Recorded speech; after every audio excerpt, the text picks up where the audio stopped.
Thanks for your interest in New England Patriots coverage on the Our Lads Football Network. Here are some recent clips of Pat's Probe with Evan Lazar.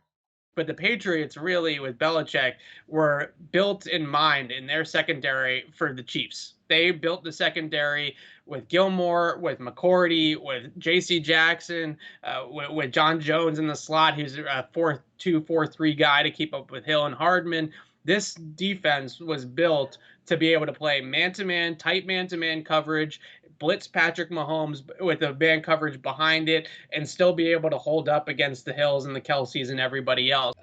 We even talked about last week when you had gone over exactly how this Patriot defense and why it was being built the way it was to stop the Kansas City Chiefs. And voila, we saw it work. We saw exactly it worked to a T. And I think that's great news for the Patriots moving forward if they play the Chiefs in the postseason. I really do. And then the death drive. And there were three critical issues on this drive. One was definitely the Patriots' own doing. That was J.C. Jackson not coming down with the interception. But the other two, and I lost a ton of respect for Kelsey and Mahomes if in fact they did this, and I actually think they did. I think they both took a dive on both plays. Yeah, Duggar was holding on to Kelsey, but DBs hold on to receivers all the time. Kelsey decides to trip.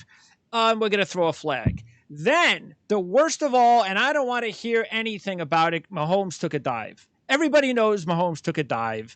The official comes on and talks about, well, you see, you can't do this in case the player slips. He didn't slip. He took a dive. And when players and athletes, especially of that stature, take dives, I hope the rest of the league is looking. And that's a frustrating part as a Patriots fan, is that those two calls really felt like they were superstar treatments for the superstar players on the Chiefs. And the unknown players like the Dietrich Wises and the Kyle Duggars of the world are the ones that pay the price for it. And I look, and I get what you're saying too about the superstar treatment because of the fact that's just the way of life in every sport. It's just the thing that especially in a football game like this, it's not, I don't know, it would bother me a lot more. Like, let's say this happens in a month when the Jets get trounced in Kansas City. I don't think he's going to have to do that. But when athletes do this, I don't care who they are, especially when you're the champs. You're the Super Bowl champs. You're the best. You're the best of the best. You're the ones that everybody talks up on. Do you have to do that? Do you have to take dives? That's just, as a fan, I'm telling you, just lose a lot of respect. And I don't see how that's necessary.